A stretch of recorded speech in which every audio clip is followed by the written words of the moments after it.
Drama serial ज़बत की कहानी इस वक्त जिस अहम मोड़ पर खड़ी है उसका पूरा दौरोमदार ऑन और आयला के रिश्ते और घर के अंदरूनी हालात पर है। अगर हम सबसे पहले गुज़िश्ता किस्त यानी किस्त नंबर 13 की बात करें तो कहानी में सबसे बड़ा ट्विस्ट तब आया था जब ऑन और आयला के दरमियान गलत फहमियाँ बढ़ाने के लिए बी जान और रिमला ने मिलकर नई चालें चली। ऑन जो कि एक तरफ अपनी माँ की इज्जत और खानदानी उसूलों का पाबंद है, दूसरी तरफ वो आयला के साथ होने वाली नाइंसाफी पर अंदर ही अंदर घुट रहा था। किस्त 13 के आखिरी मनाजर में बी जान ने वाज़ेह तौर पर ऑन को झुकने पर मजबूर किया और आयला को घर के मामलात से बिल्कुल अलग थलग कर दिया, जिसकी वजह से दोनों मियाँ बीवी के दरमियान बातचीत तकरीबन बंद हो चुकी है और रिमला ने इस मौके का पूरा फायदा उठाते हुए ऑन की हमदर्दियाँ हासिल करने की कोशिश की है। अब बात करते हैं आने वाली किस्त नंबर 14 की, तो जल्दी से चैनल को सब्सक्राइब करें और बेल आइकन ऑल पर प्रेस कर दें। किस्त 14 की तफसीर शुरू हो गई। दोस्तों, किस्त 14 की कहानी जहां सब्र का ये बंधन अब मुकम्मल तौर पर टूटने वाला है। किस्त 14 की शुरुआत बिल्कुल वहीं से होगी जहां ऑन रात के वक्त शदीद ज़हनी दबाव में अपने कमरे में बैठा अकेला सोच रहा होगा। वो एक तरफ आयला के बदलते हुए रवैये और उसकी खामोशी से परेशान है और दूसरी तरफ उसे बी जान का वो सख्त फैसला याद आ रहा है जिसमें इन्होंने साफ कहा था कि इस घर में कानून सिर्फ बी जान का है। आयला जब कमरे में आएगी तो ऑन उससे बात करने की कोशिश करेगा, लेकिन आयला का सर्द और खामोश रवैया ऑन के गुस्से को मजीद बढ़ा देगा। यहाँ इन दोनों के दरमियान एक बहुत ही जबरदस्त और जज्बाती बहस दिखाई जाएगी, जहाँ आयला ऑन से कहेगी कि तुमने मोहब्बत तो की, लेकिन इस मोहब्बत को तहफ्फुज देना तुम्हारे बस की बात नहीं थी। ऑन के पास आयला के इस जुमले का कोई जवाब नहीं होगा क्योंकि वो खुद जानता है कि वो बी जान के सामने हमेशा बेबस हो जाता है। कहानी अगली सुबह पर जाएगी तो ड्रामे का सबसे बड़ा सियासी रुख सामने आएगा। रिमला और बी जान किचन में मौजूद होंगे, जहां रिमला एक बार फिर बी जान के कान भरते हुए कहेगी कि आयला अब घर के नौकरों और बाकी लोगों के सामने बी जान के फैसलों का मजाक उड़ा रही है। बी जान जो कि अपने खिलाफ एक लफ्ज भी नहीं सुन सकती, उनका गुस्सा 7वें आसमान पर पहुंच जाएगा। उसी दौरान एहतशाम यानी शामी का किरदार बहुत अहम हो जाएगा। एहतशाम बज़ाहिर तो ऑन का हमदर्द बना हुआ है, लेकिन पीठ पीछे वो जायदाद और खानदानी कारोबार पर अपना कब्जा जमाने के लिए ऑन को गलत मशवरे दे रहा है। एहतशाम ऑन से अकेले में मिलेगा और उससे कहेगा कि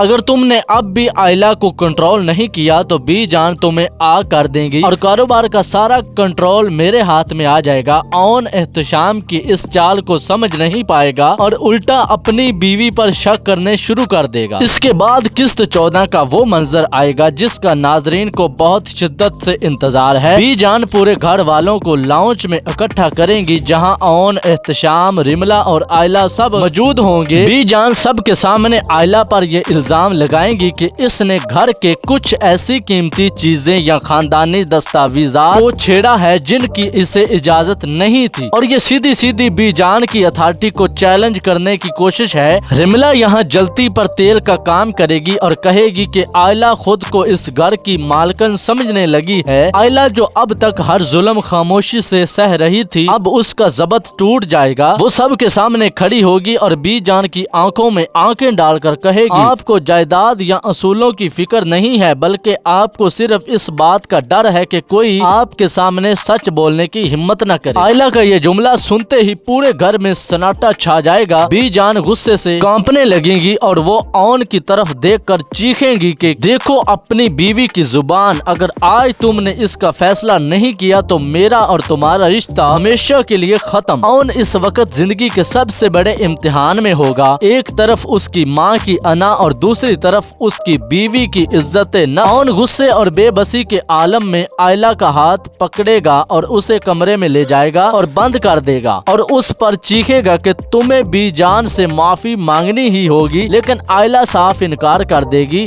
और कहेगी कि जिस गुनाह को मैंने किया ही नहीं उसकी माफी मैं मरते दम तक नहीं मांगूंगी। किस्त 14 के आखिरी मनाजर में ये दिखाया जाएगा कि आयला रात को अंधेरे में अपना बैग तैयार करेगी क्योंकि उसे समझ आ जाएगी कि इस घर में ऑन कभी भी उसका साथ नहीं दे पाएगा और यहाँ उसकी इज्जत नफ्स रोज कुचली जाएगी। दूसरी तरफ एहतशाम और रिमला कोने में खड़े मुस्कुरा रहे होंगे क्योंकि उनका प्लान 100% कामयाब हो गया है। ऑन जब कमरे में आए آئے گا اور آئلہ کو بیگ کے ساتھ دیکھے گا تو وہ اسے روکنے کی کوشش کرے گا یا غصے میں کوئی ایسا فیصلہ سنائے گا جو ان دونوں کے رشتے کو طلاق یا ہمیشہ کی جدائی کی طرف لے جائے گا۔ دوستو میرے خیال میں قسط 14 کا اختتام اسی سنسنی خیز موڑ پر ہوگا جہاں آئلہ یہ گھر چھوڑنے کے لیے قدم باہر نکال چکی ہوگی۔ تو دوستو یہ تھی ڈرامہ سیریل ضبط کی قسط 14 کی مکمل اور تفصیلی کہانی۔ آپ کے خیال میں کیا اون کو آئلہ کو روکنا چاہیے یا بی جان کی ضد اس پورے خاندان کو تباہ کر دے گی اور احتشام کی اس گندی چال کا انجام کیا ہونا چاہیے؟ اپنی قیمتی رائے نیچے کمنٹ سیکشن میں لازمی لکھیے گا۔ اگر آپ کو یہ تفصیلی اور گہرا ریویو پسند آیا ہو تو ویڈیو کو لائک کیجئے اور چینل کو سبسکرائب کر کے بیل آئیکن آل پر پریس کر دیں تاکہ آپ کو اس طرح کے ریویوز ملتے رہیں۔ ملتے ہیں پھر اگلی ویڈیو میں، تب تک کے لیے خدا حافظ۔